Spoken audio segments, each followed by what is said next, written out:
पंडित राम जी वाणी channel में आपका बहुत बहुत हार्दिक स्वागत है। आइए हम चर्चा करेंगे माता के चतुर्थ नवरात्र की। चतुर्थ नवरात्र का महत्व क्या है, चतुर्थ नवरात्र हम क्यों मानते हैं, चतुर्थ नवरात्र में कौन से देवी की पूजा होती है और उस देवी का भोग प्रसाद क्या है, उस देवी का जो उत्पत्ति का कारण है ये क्या है, इन सब बारे में हम जानेंगे। जो महिषासुर राक्षस था, महिषासुर राक्षस ने बहुत उत्पात किया और वो यहाँ तक कि सभी देवताओं को उसने जीत लिया। जब सभी देवी देवताओं को उसने जीत लिया तो जा करके उससे इंद्र भी घबरा गए, सूर्य भी घबरा गए। तो सब ने जा करके जो है आराधना किया, त्रिदेवों से प्रार्थना किया। फिर सभी देवता जो हैं, देवताओं ने आकर के अपनी अपनी शक्तियां माता पार्वती को दिया और उन्हीं के शक्तियों के द्वारा उनको एक नवीन ऊर्जा मिली। और उस नवीन ऊर्जा, कहते हैं कु का अर्थ होता है सूक्ष्म, ऊष्मा का अर्थ होता है ऊर्जा, और मांडा का अर्थ कुष्मांडा, अंडा का अर्थ होता है कि जिससे इस जगत का निर्माण होता है। जगत को सूक्ष्म ऊर्जा के रूप में जिस सृष्टि की उत्पत्ति होती है उन्हीं के माता का नाम है कुष्मांडा माता, जो हमारे चतुर्थ नवरात्रि की पूजनीय माता है।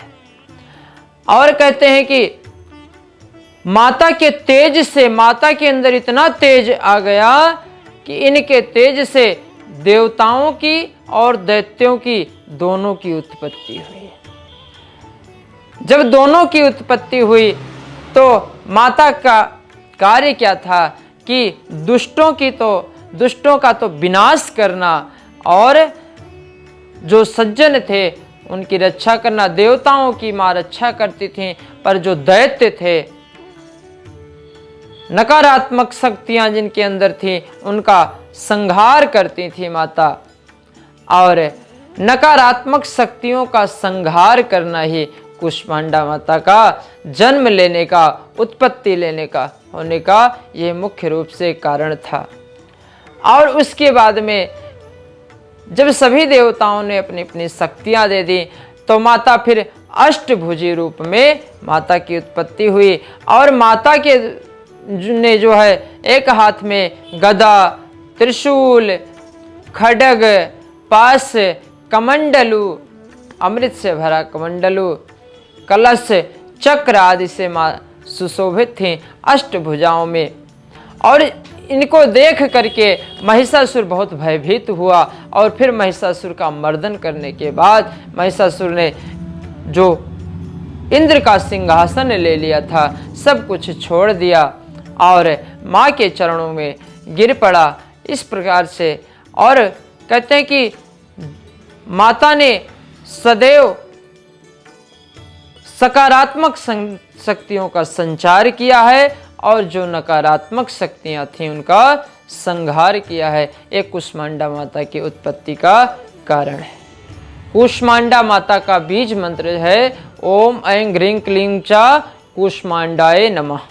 कुष्मांडा माता की जो पूजा की विधि है, सर्वप्रथम हम लाल वस्त्रों को माता को अर्पण करें और उसके बाद माता को स्नान कराएं, रोली से तिलक करें, रोली मोली वस्त्र आदि से माता को सुसज्जित करें। उसके बाद माता को भोग अर्पण करें। भोग में खीर प्रसाद या मिष्ठान जो कुछ यथाशक्ति हो माता को अर्पण करें। फल का प्रसाद चढ़ाएं। और माता को कहते हैं कुम्हड़ा जो होता है, कद्दू माता को अधिक प्रिय होता है। कद्दू का भोग पदार्थ माता को अधिक प्रिय होता है, तो उसको अवश्य रूप से चढ़ाएं। और इसी प्रकार से माता के विधि विधान से जो भक्त पूजा करते हैं, माता की कृपा से उनकी मनोकामनाएं अवश्य पूर्ण होती हैं।